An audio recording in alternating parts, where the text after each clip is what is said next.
आज मैं आपको शंभाला के बारे में कुछ ऐसा बताने वाला हूं जो शायद आपने आज से पहले ना कभी सुना होगा और ना ही कहीं देखा होगा, क्योंकि ये जानकारी सीधे उन सिद्ध व्यक्तियों से आई है जो स्वयं शंभाला से जुड़े रहे हैं।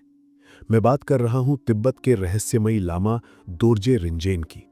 जो लोग हमारे चैनल ज्ञान इन 5 मिनट्स को नियमित देखते हैं, उन्हें लामा दोरजे रिंजेन के ज्ञान की गहराई का अंदाजा होगा।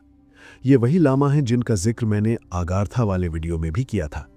आज शंभाला के जिस गूढ़ ज्ञान के बारे में मैं आपसे बात करने वाला हूं, वो उन्हीं के शब्दों और अनुभवों पर आधारित है। ध्यान रहे, ये विषय ऑकल्ट और परामनोविज्ञान से जुड़ा हुआ है। फिर भी मैं चाहूंगा कि जो लोग स्केप्टिक हैं, वो भी इस वीडियो को अंत तक जरूर देखें। लामा दोरजे रिंजेन कहते हैं कि जिसे लोग शंभाला का रहस्य या मिथक मानते हैं, वो असल में एक स्पष्ट और पूरी तरह वास्तविक सत्य है।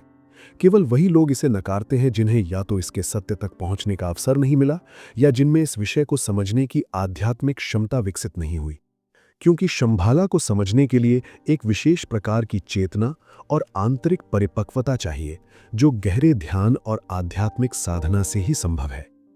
एक समय ऐसा भी था जब शंभाला प्रत्यक्ष रूप से पृथ्वी पर विद्यमान था, लगभग 28,000 साल पहले। बाद में वो धीरे धीरे पृथ्वी की सतह से लुप्त होकर एक सूक्ष्म स्तर में विलीन हो गया। अक्सर लोग पूछते हैं कि अगर शंभाला वास्तव में मौजूद है तो वो है कहाँ? क्या वो पृथ्वी के केंद्र में है? क्या वो माउंट कैलाश के पास है या गोबी डेजर्ट में? लेकिन इन सवालों को समझने से पहले ये समझना जरूरी है कि ये सभी प्रश्न 3 डायमेंशनल भौतिक दुनिया के दृष्टिकोण से पूछे जाते हैं, जहां स्थान और समय के नियम लागू होते हैं। शंभाला जैसी वास्तविकताएं 4 आयामी और उससे भी उच्च स्तर पर प्रकट होती हैं, जहां भौतिक विज्ञान के नियम लागू नहीं होते। जो लोग इन सूक्ष्म सत्यों को नहीं समझ पाते, वो भौतिक विज्ञान से इन्हें समझाने की कोशिश करते हैं, जबकि वहां ये नियम काम ही नहीं करते। लामा दोरजे रिंजेन कहते हैं कि ऐसे रहस्यों को समझने का एकमात्र रास्ता है चेतना की आवृत्ति को बढ़ाना, यानी आध्यात्मिक विकास और आंतरिक रूपांतरण। एक समय ऐसा भी था जब शंभाला तक पहुंचना पृथ्वी की सतह से ही संभव था। भौतिक स्तर से एथरिक स्तर में प्रवेश के लिए कई पोर्टल्स मौजूद थे, विशेषकर पर्वतीय क्षेत्रों में। दसियों हजार साल पहले ये एक सामान्य बात थी। देव, यक्ष और गंधर्व जैसे प्राणी अपनी उच्च चेतना के कारण शंभाला तक आसानी से पहुंच सकते थे। कई उन्नत योगी भी वहां जाते थे, क्योंकि उस समय भौतिक और एथेरिक स्तरों के बीच कई संगम बिंदु मौजूद थे, पहाड़ों, जल क्षेत्रों और पृथ्वी की सतह पर। ब्रिटिश लेखक ग्राहम हैनकॉक कहते हैं कि मानवता अपनी प्राचीन जड़ों और असली इतिहास को भूल चुकी है। आज हम इतिहास को सिर्फ 5-6 हजार साल पुराना मानते हैं, जबकि सच्चाई इससे कहीं ज्यादा गहरी है। मानव सभ्यता की जड़ें हमारी कल्पना से भी अधिक पुरानी हैं। स्विस लेखक एरिक वॉन डैनिकन और हेलेना ब्लावत्स्की भी इसी ओर इशारा करते हैं। प्राचीन समय में पृथ्वी पर कुछ विशेष क्षेत्र ऐसे थे जहां केवल अत्यंत उच्च आध्यात्मिक विकास प्राप्त प्राणी ही रह सकते थे। ये प्राणी भौतिक और एथेरिक दोनों स्तरों में सहज रूप से विचरण कर सकते थे। उनकी उपस्थिति के कारण ही ये सूक्ष्म क्षेत्र भौतिक दुनिया से जुड़े रहते थे। सामान्य इंसान उस समय आध्यात्मिक रूप से बहुत प्रारंभिक अवस्था में थे, और वे इन उन्नत प्राणियों को देवता मानकर पूजते थे। शंभाला का निर्माण भी आध्यात्मिक कंपन के सिद्धांत पर हुआ, जहां केवल वही प्रवेश कर सकता था जिसकी चेतना पर्याप्त रूप से विकसित हो। लंबे समय तक भौतिक और एथेरिक स्तर साथ साथ अस्तित्व में रहे। देव और मानव वंश के संकरण से अर्धदेवों का जन्म हुआ, जो दोनों स्तरों के बीच ज्ञान का सेतु बने। समय के साथ ये उच्च कंपन वाले क्षेत्र एक विशाल आध्यात्मिक लोक में परिवर्तित हो गए, जिसे हम आज शंभाला कहते हैं। लेकिन जब पृथ्वी पर भौतिक और आध्यात्मिक स्थितियां बिगड़ने लगीं, विशेषकर अटलांटिस के पतन के समय, तब शंभाला पूरी तरह एथेरिक स्तर में स्थानांतरित हो गया। लगभग 27,500 साल पहले हुए एक महान निर्णय के तहत शंभाला को भौतिक दुनिया से लगभग पूरी तरह अलग कर दिया गया, ताकि पृथ्वी की आध्यात्मिक ऊर्जा और ज्ञान सुरक्षित रखा जा सके।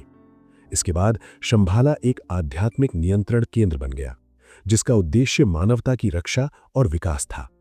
आज शंभाला केवल तभी प्रकट होता है जब कोई व्यक्ति या क्षेत्र आध्यात्मिक रूप से इतना परिपक्व हो जाए कि वो उसकी उच्च कंपन आवृत्ति से सामंजस्य बिठा सके। हर जागृत व्यक्ति का वहां पहुंचना जरूरी नहीं, और ना ही सबको प्रवेश मिलता है।